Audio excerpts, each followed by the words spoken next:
का तरल का अमृत पीने के बाद क्या हमेशा के लिए अमर हो जाए, आवागमन के चक्कर से छूट जाए। तो सुखदेव जी कहते हैं कि परीक्षित, गुरु ही एक ऐसा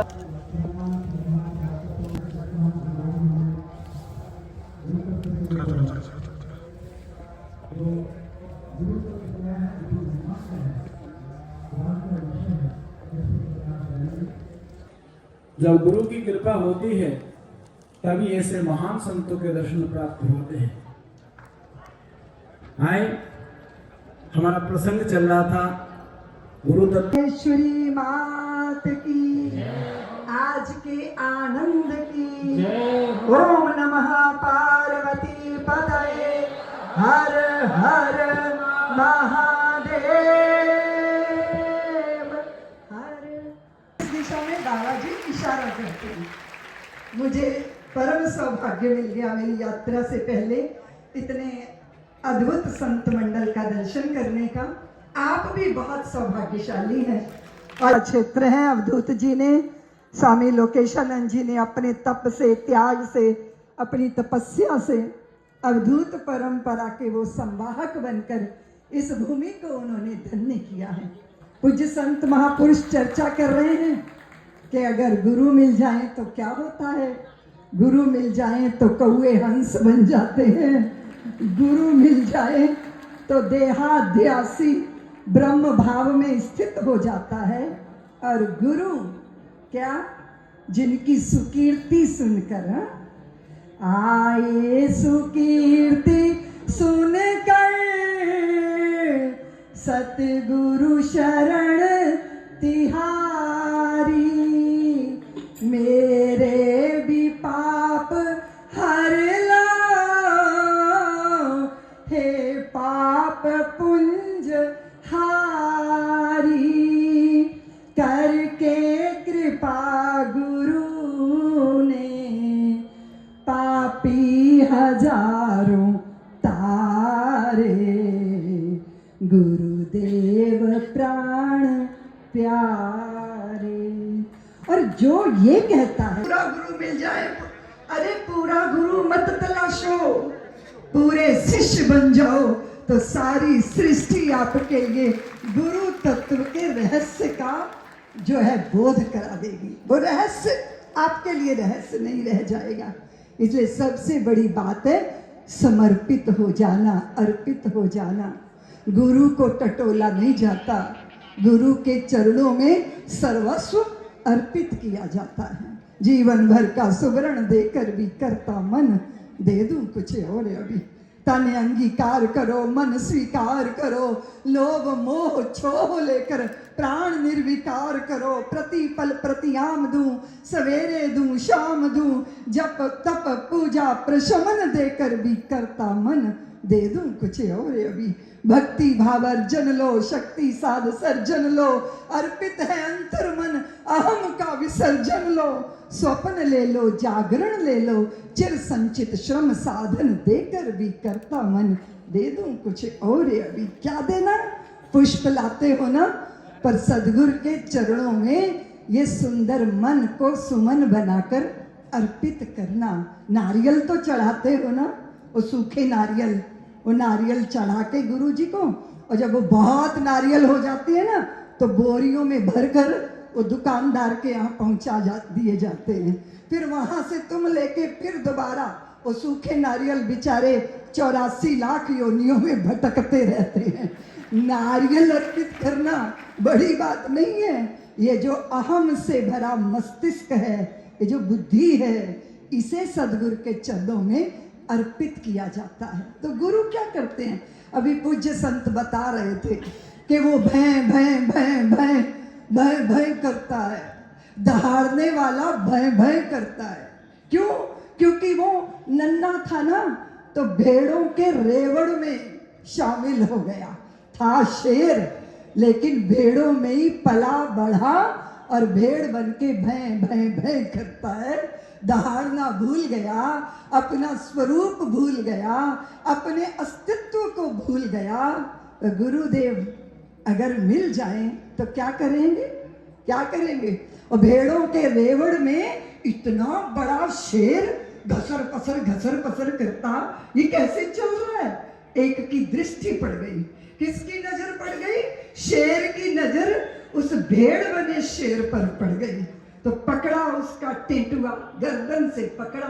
अब वो चिल्ला रहे, मुझे क्षमा कर दो, मुझे माफ कर दो, मैं बेचारी हूँ, मैं आपके चरणों में प्रणाम करती हूँ, आगे से अवज्ञा नहीं करूँगा। डांटा, चुप, शांत हो जाओ।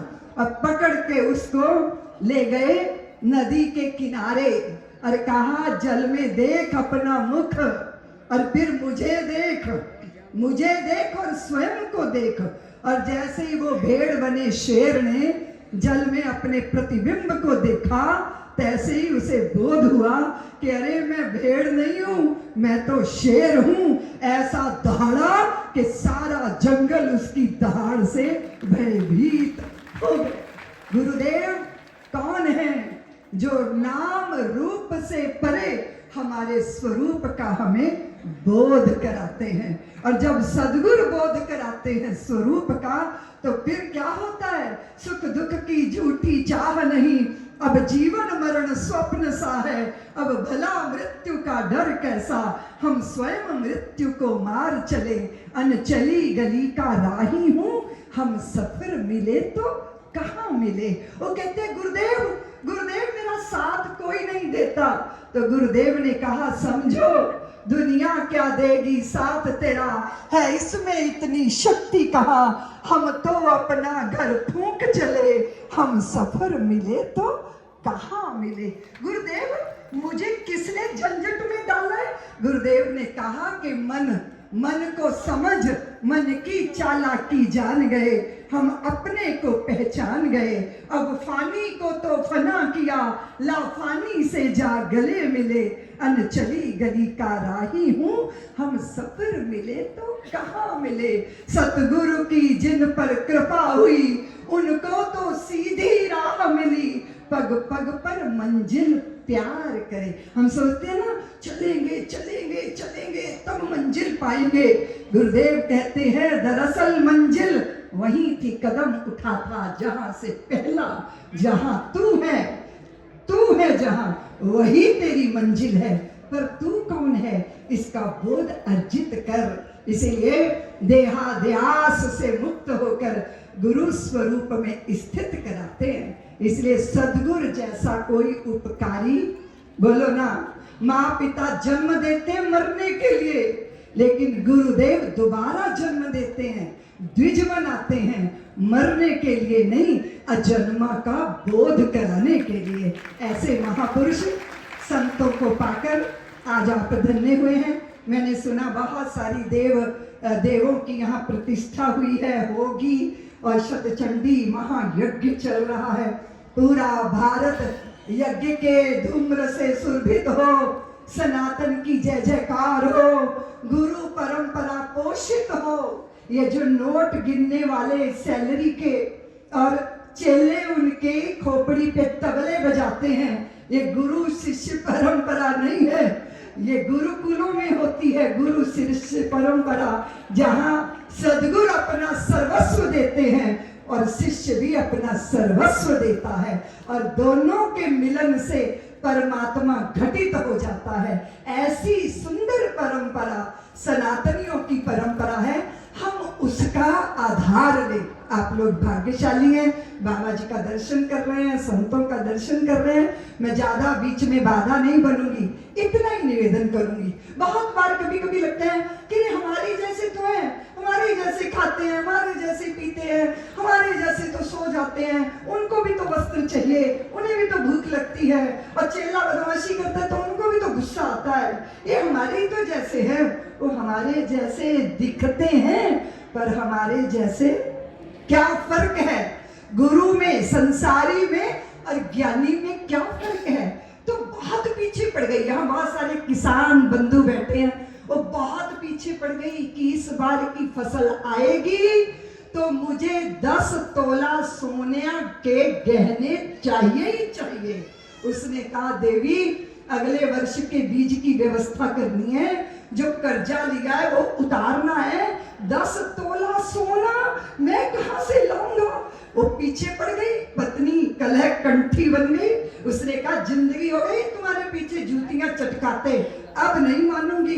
तो जब संकट आए तो चाहे वो अंतर का संकट हो चाहे बाहर का संकट, निदान कौन करेगा? बोलो ना, निदान कौन करेगा? अपने गुरु जी के पास गया हो, बोले गुरुदेव घर में क्लेश हो गया, क्या करूं? गुरु जी ने युक्ति बता दी, बहुत प्रसन्न हुआ। 10 तोला सोने के गहने लेकर आया, पत्नी को पहनाए।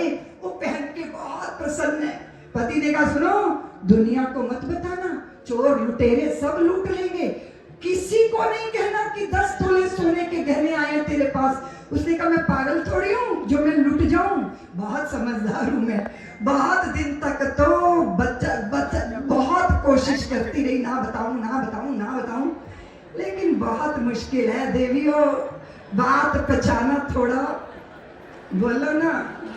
अब पड़ोसन को बुलाया, कहा सुनो तुम तो मेरी हो, अपनी हो, है ना, तुमसे क्या छुपाना, है ना।